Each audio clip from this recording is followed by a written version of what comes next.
Hello everyone and welcome to Warwick Anglican Parish. My name's Lizzie and I'm the parish priest. If you're joining us today, this is part of our online faith formation course. We're basing it on Archbishop Rowan William's book, Being Christian.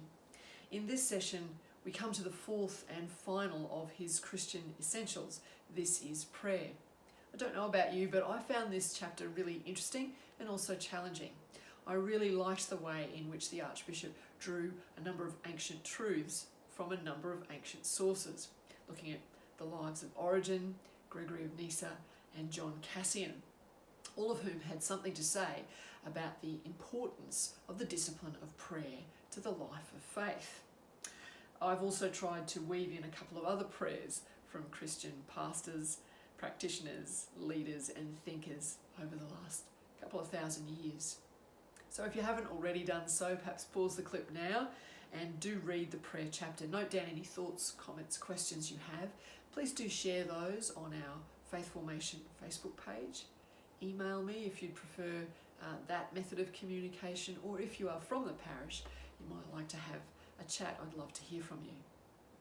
So let's have a look at what prayer is, and indeed, let's start to think about what prayer is not.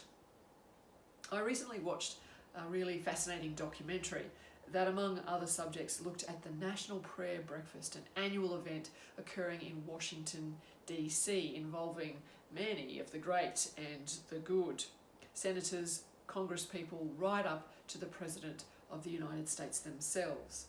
It was instigated some decades ago now, and while the idea of uniting in prayer is excellent, it appears that that is not the only idea at work here.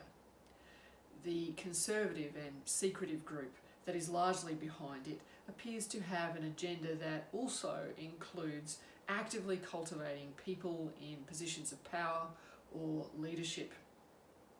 In turn, the prayer breakfast seems to have been misused by some attendants, people who have wanted to garner power or influence for themselves or to co-opt support from particular groups. Whatever its best or indeed its worst uses, it certainly seems to be an opportunity for some very influential people to get together in a highly public, highly publicised way to pray for certain things. I'm not entirely sure that that is what prayer is about, any more than it's about spelling out your wish list for God to take care of. This strays into what's called prosperity theology, which is an idea that takes certain themes, statements, ideas from the Bible, even statements from Jesus himself, and turns God into a kind of genie in the lamp, serving not human rights, but the right humans. So what is prayer all about? I think in this final chapter, we could almost begin at the ending. I really appreciated Archbishop Rowan's summary of 3 core points in the last few pages. Firstly, he says, prayer is God's work in us. That's a significant directional shift.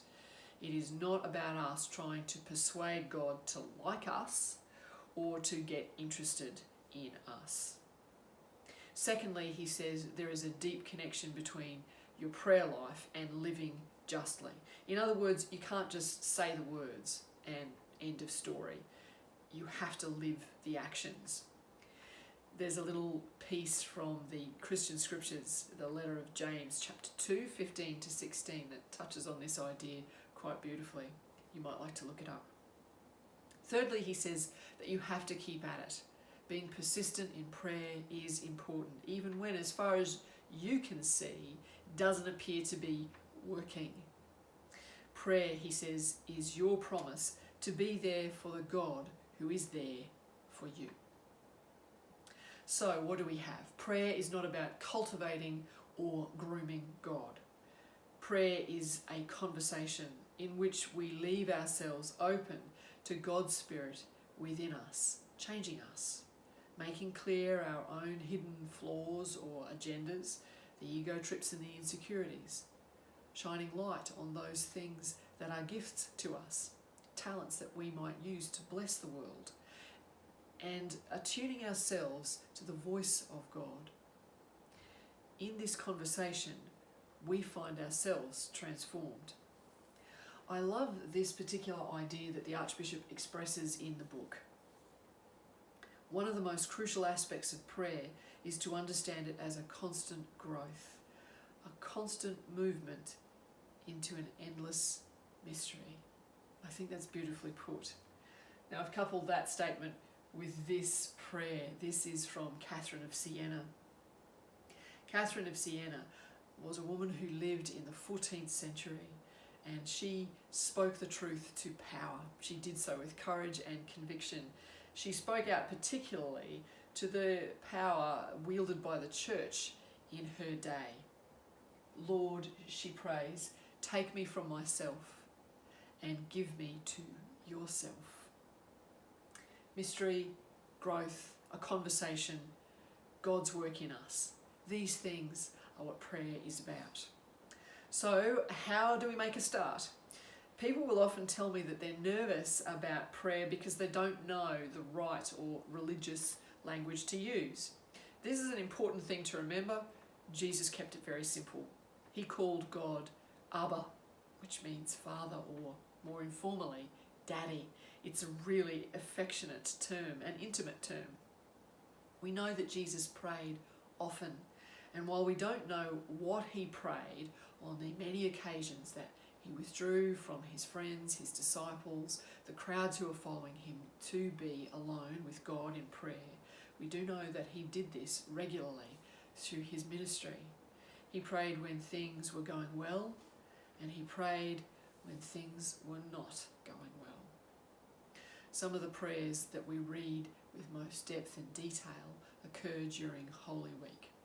He prayed when what was unfolding was for him overwhelming, a looming death on a cross.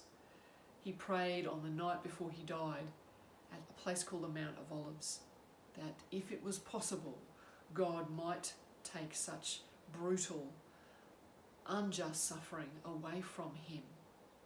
But then he also prayed, yet not my will, but yours be done. In our 3 Bible passages this week, and you'll notice they're all from Luke's Gospel, we get a sense of what Jesus is about when he talks about prayer. We get a sense of the simplicity of prayer. Take a look at Luke 11:1-4. This is the Lord's Prayer. You'll also find that in Matthew's Gospel. We get a sense of prayer having a particular integrity in the hands of those who know just how broken and lost they are, as opposed to those who are successful, powerful, and right. And this is what we capture in Jesus' parable of the tax collector and the Pharisee. Finally, we hear in this prayer at the Mount of Olives, Jesus committing his whole life to God in prayer, even in the midst of acute suffering and pain. Read and reflect on these 3 passages in your own time, and as usual, ask yourself those questions. What does each of these passages tell us about who God is and how God acts? And that being the case, what is it that we should be taking away from these passages for our lives? Ask yourself, as the Archbishop's encouraged us before, to consider where you are in each of these accounts. Finally, there are 3 groups of questions, but we're just going to look at the first 2 first up, right at the end of the book. These 2 are well worth reflecting on further. Here's a prayer, the prayer of St. Francis of Assisi, that begins, Lord, make me an instrument of your peace. We used it at the beginning of our Faith Formation course. Finally, let's use the 3rd section of the Archbishop's reflection points that he describes for us on the very last page in the book as a way into our prayer for today. As he says, when you pray, you need to set aside time and to settle and to be silent and to be still. So you'll need to pick your time of day. Maybe you are an early morning riser. That might be a great time for you to pray. Perhaps you're more an evening person. Select a time where you're going to have a little bit of time on your own, and then slowly block out the different distractions. Slow your breathing and become more aware of it. Choose one of the short prayer phrases that he suggests there, or maybe you'd like to choose another from the Bible or from our PowerPoint today. For example, the prayer that we read before from Catherine of Siena. Repeat this prayerful phrase to yourself, fitting in with the patterns of your breathing in and out. For example, Lord, take me from myself and give me to yourself. Lord, take me from myself and give me to yourself. Spend some time just in this particular practice or discipline. Be open to God's Spirit within you. Thank you for joining us over these past 4 sessions. I hope you've enjoyed reading, being Christian. I'd really encourage you as a next step to perhaps consider joining part of a study group, a prayer group, or a reflection group of some kind. If you are from Warwick Anglican Parish, please ask me and we can work out a group that might suit you. It really helps, I think, on the journey of faith and life to share with people who are interested in those questions and keen to share with you.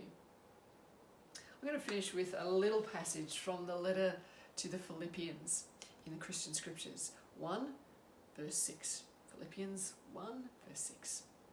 It reads, I am confident of this, that the one who began a good work among you will bring it to completion on the day of Jesus Christ. So, have courage, be confident, ask questions, and always place God's love, God's grace and forgiveness at the very centre of your lives, and be a blessing, just as surely as you are blessed. Amen.